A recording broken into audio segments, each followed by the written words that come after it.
Today's story is about a guy who did everything right. He saved up. He waited. He picked a spot that actually meant something.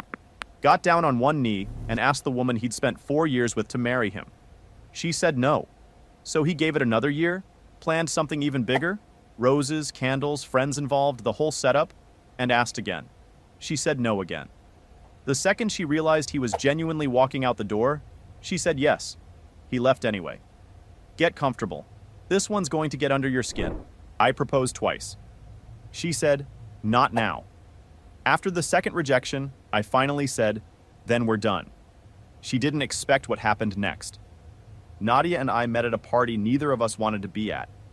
Our friends basically guilted us both into showing up. Her crew dragged her there and mine dragged me. And if you'd told either of us walking in that night that we'd spend the next 4 years together, we both would have laughed. I was standing near the back with a soda, half plotting my exit, when she walked over and started quietly making fun of the music. Not to the room, just to me, like we already had some unspoken agreement about the playlist. We talked the whole night. Just easy stuff. Bad movies we'd both seen. Weird things that happened in our childhoods. Places we'd visited that didn't live up to the hype.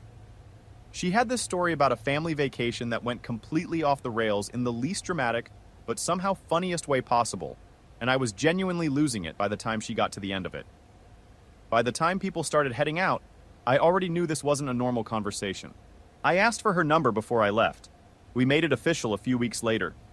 For the first couple of years, the relationship just worked. Nadia was sharp, funny, always in on the joke.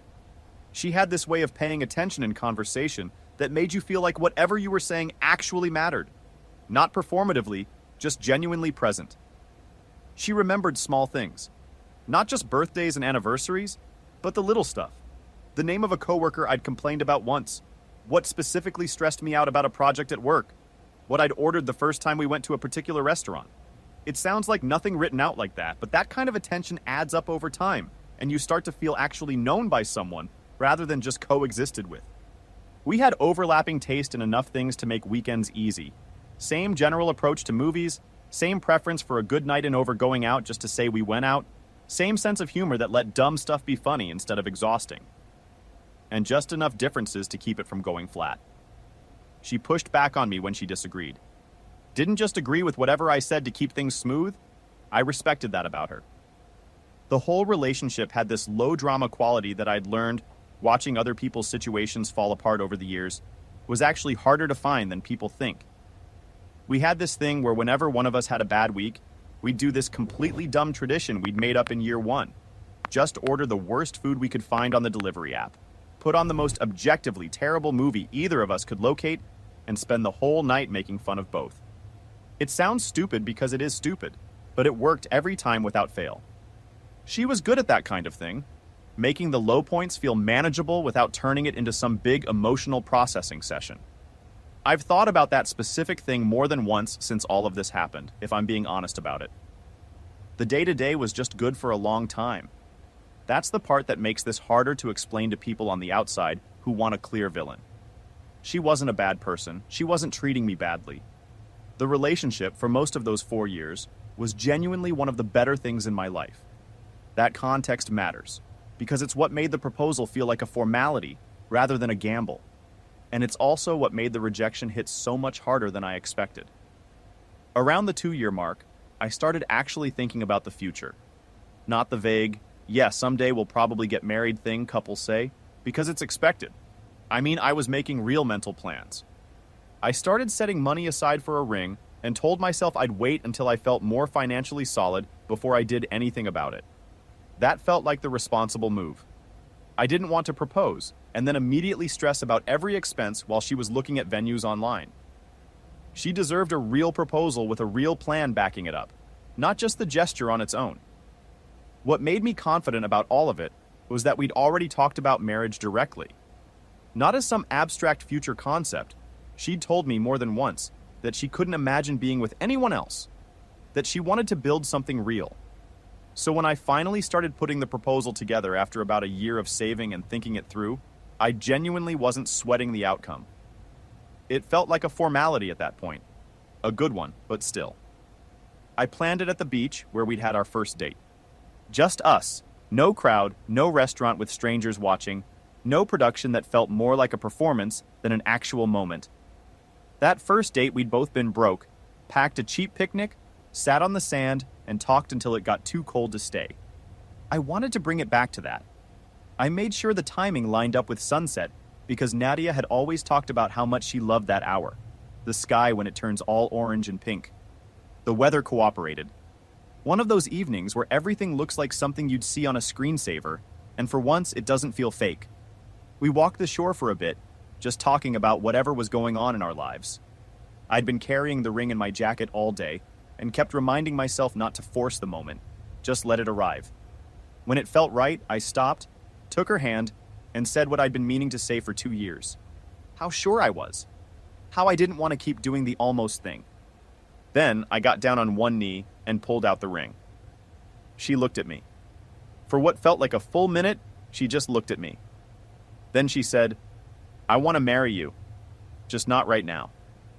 I stayed on one knee for a beat too long before I stood up. My brain was still trying to process it.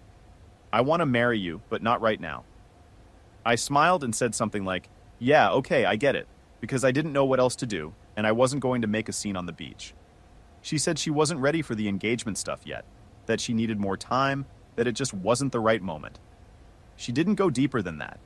No timeline, no real explanation, just those words and a look on her face like she genuinely meant it and also knew it wasn't what I was hoping to hear. We spent the rest of that evening pretending everything was fine. It wasn't. The whole drive home, I was going back over every conversation we'd had about marriage, trying to figure out what I'd missed. Was it something about how I asked? The timing? Did I not know her as well as I thought? I didn't ask her any of it because I didn't want to come across like I was pressuring her. I smiled and we had dinner, and I told myself it was fine. Hold on a second. For anyone listening, this is me jumping in, not the OP. I need us all to sit with that phrase for a moment. I want to marry you, but not right now. That is not a rejection. But it's also not a yes. That is a software update that installs for 9 months and never actually finishes.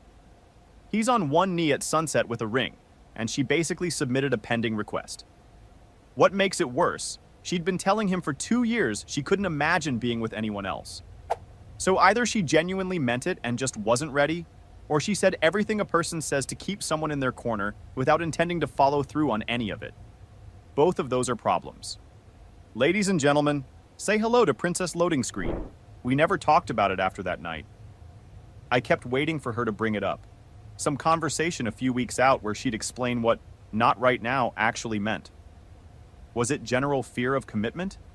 A specific concern about me she hadn't voiced? Some timeline in her head I didn't know about? She never brought it up. And I didn't push because I was trying to respect her pace and not look like I couldn't accept the answer I'd gotten. So we just went back to normal. Trips, weekends with friends, the regular couple routine. On the surface, nothing changed, but it was always there in the background. Every engagement party we went to for someone in our circle, every time some show we were watching did a proposal scene, every time one of our parents asked with that particular tone about when we were planning to get married, I'd feel it again. That same low-grade sting sitting right there under everything. I kept telling myself she just needed more time, that eventually something would click and she'd come to me when she was ready. I genuinely believed that for a while. The relationship itself didn't fall apart. That's the part that made this whole period so hard to name clearly. We weren't fighting more. She wasn't pulling away from me. By almost every external measure, things were fine. But there's a real difference between a relationship that's building towards something and one that's just running on existing momentum. And somewhere around month 6 or 7 of that year, I started to quietly feel which one this actually was. I didn't let myself say that out loud, even to myself. I just kept going, kept explaining it away, kept stacking up reasons why everything was still okay. I remember one night we were at dinner with some friends, and one of the guys had just proposed to his girlfriend the week before. The whole table was talking about it, how he'd planned it, how she'd reacted, all of it. And I watched Nadia's face the whole time. She was smiling, seemed genuinely happy for them. She glanced over at me once during the conversation, and I couldn't read it. Was she thinking about us? Was she uncomfortable? Was it nothing? I didn't ask. I just nodded along and changed the subject after a few minutes. That's where I was that whole year.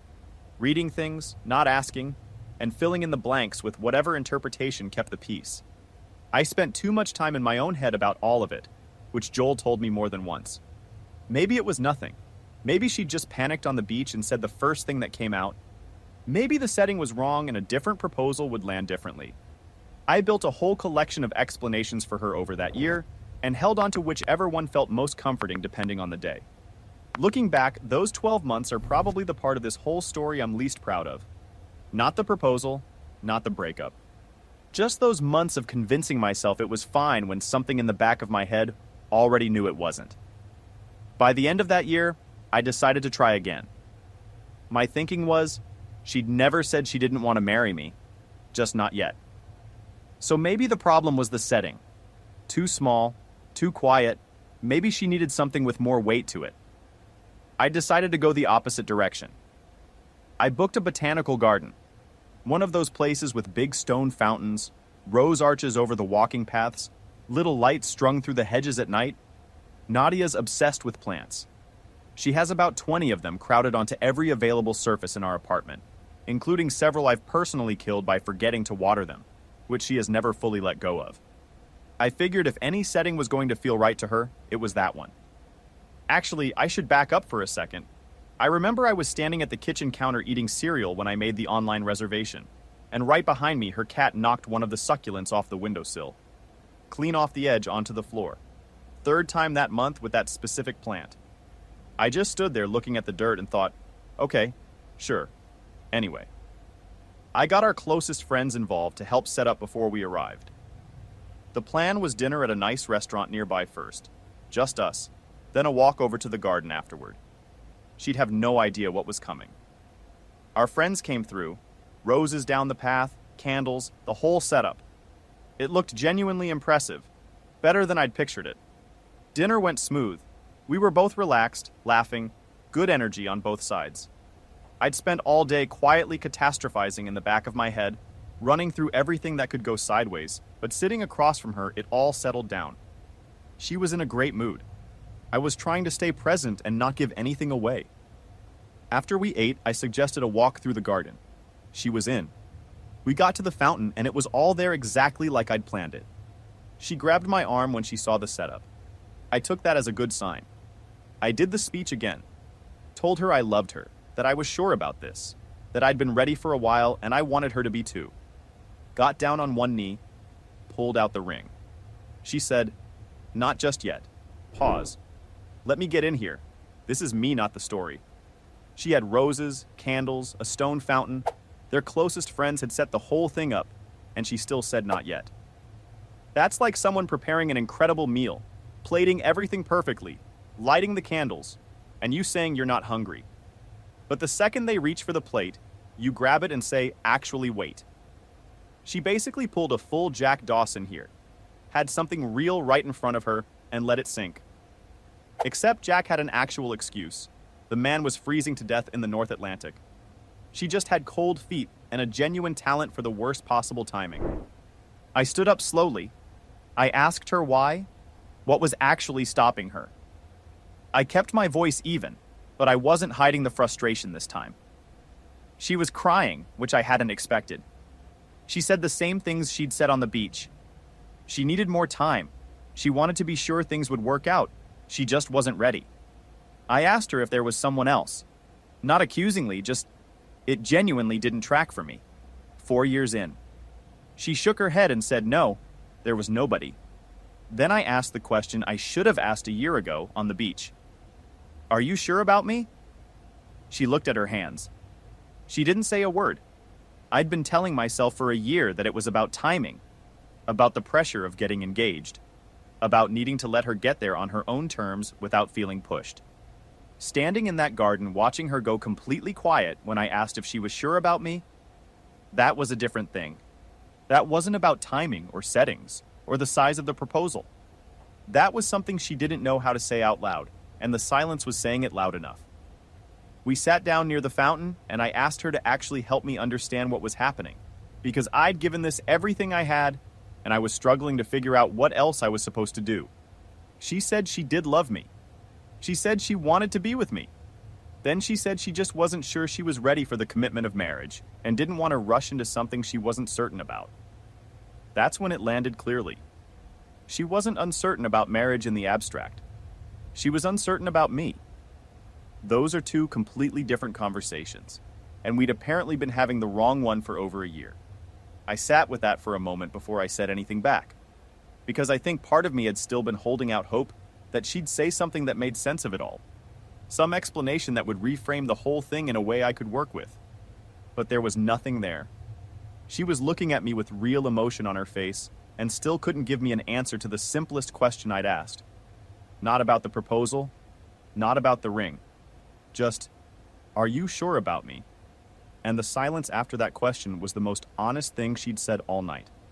I told her I couldn't keep doing this, that after 4 years and 2 real attempts, I wasn't going to sit in a relationship indefinitely waiting for her to decide I was worth committing to. She started crying harder and said, "Fine, I'll marry you. Please don't leave." And I know she meant it in that moment.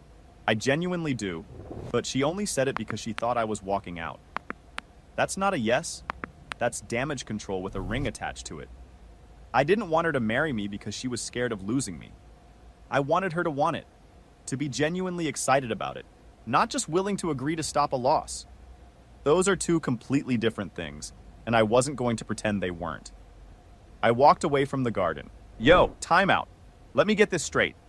She turned down 2 proposals, went completely silent when asked directly if she was sure about him, and only said yes when he was already walking out the door. And he's the one getting called immature by her entire social circle. That is some gold medal narrative revision right there. I fully expect her friends to launch a podcast called How He Left and Why It's Still Somehow His Fault. And Ashley, the friend who texted, "You were just a safe bet for her," thought that was going to sting him. Ma'am, you just confirmed everything he'd been quietly wondering about for a year and a half. That's not shade. That's a confession with no return address. The next few days were rough in a specific kind of way. I stayed at Joel's place. Joel's one of those guys who doesn't turn things into a moment. He just makes room, hands you a soda, and puts something mindless on TV without asking 20 questions.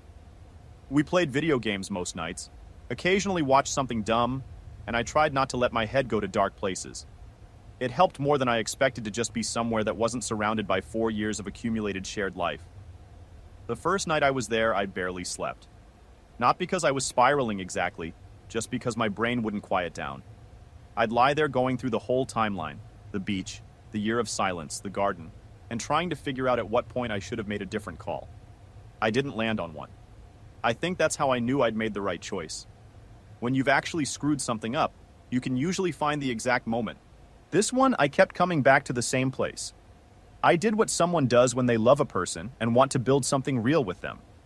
The outcome wasn't what I wanted, but the decisions were mine, and I'd make most of them again. Nadia and I weren't talking. She stayed at our apartment, and I didn't go back. Then the text started rolling in. Not from her at first, but from her friends. Then her parents. Then some of our mutual people who'd clearly gotten her version of events, which from what I could piece together went roughly like, he ended things because I wasn't ready to get married. Technically not wrong. Missing about half the actual picture. I got called selfish, immature. One person sent a long message about how I was throwing away a 4-year relationship over one small thing, apparently unaware we were now 2 occurrences deep, and I'd also just asked her point blank if she was sure about me and gotten dead silence in response. Another person told me I was scared of commitment, which is a remarkable read of the situation, given that I had proposed twice in 13 months. Ashley's message was the most revealing one. You were just a safe bet for her. She'll find someone better now. I didn't respond to that. It sat with me for a day, and then I realized it wasn't designed to hurt me. It was designed to reframe everything in a way that made Nadia the one who'd made a power move, rather than the one who'd fumbled something real. And also, reading between the lines, it was quietly answering a question I'd been circling around for a while without fully wanting to land on it.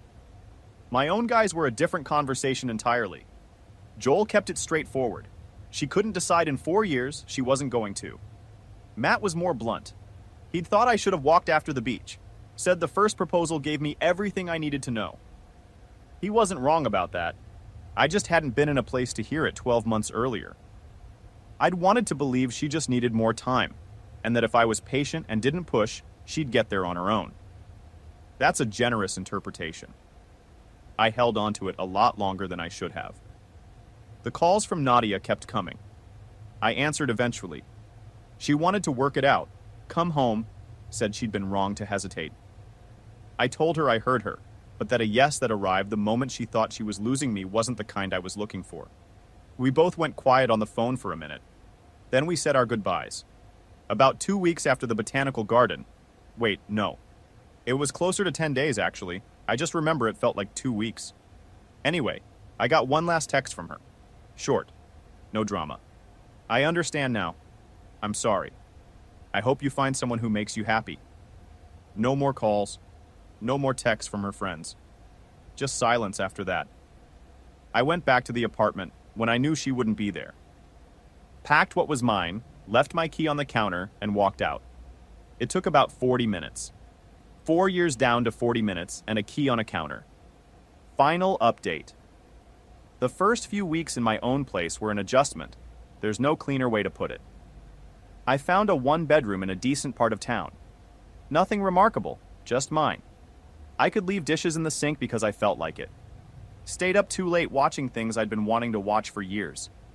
Slept in the middle of the bed, which sounds like a small thing until you realize how much of your own physical space you quietly give up during a long relationship without ever really tracking it. What takes longer than people usually talk about is the mental recalibration. When you've spent 4 years with your daily routine, partly organized around another person, their schedule, their preferences, the shape of your evenings because of what she had going on, suddenly having no one else's rhythm to account for feels both good and genuinely disorienting at the same time. I'd catch myself about to say something out loud and then remember I was the only one in the room. Not in a sad way exactly, just jarring for a while. You get used to the texture of another person's presence, and then one day it's just gone, and the quiet feels different than it used to. The question I kept coming back to was what I actually wanted now. Not from a relationship, I wasn't even thinking about that yet. Just from my own life and days. I'd been so focused on the future I thought we were building that I hadn't really looked at what I wanted separate from that plan for a couple of years. I started small, made a list of things I'd been putting off, hit the gym with actual consistency because I had real free time now and needed somewhere to put the energy. Got into a work rhythm that was clean and focused. None of it was groundbreaking, just getting my own footing back under me. Joel checked in regularly. Matt and I started hanging out more than we had in years.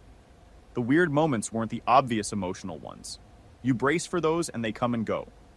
The ones that caught me off guard were the random quiet ones. Opening the fridge and only thinking about what I felt like for dinner. Driving somewhere with no need to check in. Waking up on a Saturday with a fully empty schedule and nobody to negotiate with about what to fill it with. Those took longer to feel normal than I expected, but they did eventually. The thing about going through something like this is that at a certain point, the processing stops being about the other person and starts being about yourself. Like, what do you actually want? Not just from a relationship, but from your life in general. I'd been so attached to a specific picture of the future that I hadn't really looked at the individual pieces clearly in a while. When I finally did, some of them looked different than I remembered. That part was worth something, even if I could have done without the way I got there. I also stopped explaining it to everyone who asked. That helped more than I expected. For the first month, every time someone asked what happened, I'd give this whole detailed rundown. The beach, the garden, the silence when I asked if she was sure about me. And every time I told it, I'd feel the whole thing again fresh. At some point, I just started saying, "We broke up. It was the right call," and leaving it there. Turns out that's enough of an explanation for most people. And the ones who push for more detail don't actually need it. They're just curious. Cutting those conversations short saved me a lot of energy. A few months in, Joel called and said we needed to get out and do something. Just pool, sodas, catch up. Nothing heavy. We hadn't done a proper hangout in a while since work had kept us both busy. I said fine. The night started easy. We shot pool, talked about nothing requiring much thought, just the kind of back and forth that happens naturally with someone you've known long enough that conversation doesn't need effort. I wasn't thinking about anything heavy. And then about an hour in, Joel got this specific look on his face while I was lining up a shot. He said, "Hey, so, Nadia's here." I went still for a second. Then I glanced over as casual as I could. She was at the bar with a guy, leaned toward each other, laughing at something. It looked comfortable. Easy. I stood there with the pool cue in my hand for maybe 3 full seconds, and then looked back at Joel, who was watching me like he had some kind of contingency plan ready to deploy. I shrugged. "Let's keep playing." And I meant it. Seeing her didn't wreck me the way part of me had been quietly bracing for. There was something there. Not jealousy, more like that low, quiet ache that shows up when you recognize that something is genuinely, completely over. Not technically on paper. Actually over. Done. We finished the game. I didn't look back over again. When we called it a night, I went home and sat on the balcony with a soda and just let the whole evening settle over me. It wasn't heavy. I wasn't spiraling, wasn't reconstructing timelines, wasn't asking myself where it went wrong. It was just done. And I was okay. There's a version of this story where that bar scene hits me harder, where I go home and spend the next 3 weeks in my head about it. And honestly, 2 months earlier, I think it would have. The fact that it didn't told me more about where I actually was than anything else had. You don't always get clean closure moments. Usually you just sort of notice one day that you stop needing one. Wait, hold up. I need a second here. Because this man just described building an actual life on his own, figuring out what he wants, coming out the other side of a long relationship without losing his mind. And the whole thing sounds like a net positive, not a tragedy. That's what people watching from the outside miss. They see 4 years ending and call it a waste. He's describing recovery that actually worked. Most guys take 18 months to stop replaying the same arguments in their head. This one got a gym routine, a decent apartment, and a balcony to sit on. I'm not saying it was painless. I'm saying he landed somewhere better than where he was. That part matters. I don't know if Nadia ever figured out what she was actually waiting for. Maybe she did. Maybe the guy at the bar is exactly who she needed, and she'll know right away with him. Maybe she'll still be not quite ready 2 years from now, and he'll find himself somewhere familiar. That's not mine to track anymore. What I know is that I didn't miss anything obvious. I wasn't oblivious to red flags. There weren't any. Not in the traditional sense. She wasn't dishonest. She wasn't pulling away or treating me badly or checking out of the relationship in ways I could point to and say, there it is. She just couldn't answer one question. Are you sure about me? And whatever the reason was for that, fear, uncertainty, something she never let herself say out loud, it was hers to own, not mine to fix. Some people are going to read this and say, I should have had more patience. Okay. But patience has a point where it stops being a virtue and starts being avoidance. I'd hit that point somewhere around the time I was planning a second proposal instead of having an honest conversation about why the first one got turned down. I did this the way I knew how to do it, and I'd have done most of it again. What I wouldn't do again is spend a year pretending the silence was fine. What I know about myself now is that I'm not someone's safe bet. I'm not a placeholder or a backup plan or a holding pattern until something better comes along. I'm not going to wait in a relationship for years, hoping somebody eventually decides I'm worth committing to. She had 4 years and 2 real, honest attempts to say yes. She didn't. The panic yes at the end, the one she pulled out the second she thought I was walking away for good, that wasn't an answer. That was fear, and fear doesn't build anything. I made the right call. It took a while to feel that clearly, but I do. Still figuring out what comes next, but I'm moving. That's enough for right now. What would you have done after that first no on the beach? Stayed or walked? Look, I know some people are going to say he should have been more patient. She wasn't cheating. She wasn't cruel. She just couldn't commit. But not ready isn't automatically innocent when it shows up twice in a row with no explanation. When the only yes she had came out the moment she thought she was losing him, that's not love deciding to show up late. That's fear. A panic yes from someone who went silent when asked if she was even sure about him is not a yes worth holding. Walking away from that isn't dramatic or immature. It's the bare minimum of self-respect with your dignity still attached. Drop your take in the comments. Was he wrong to leave? And subscribe so you don't miss the next one.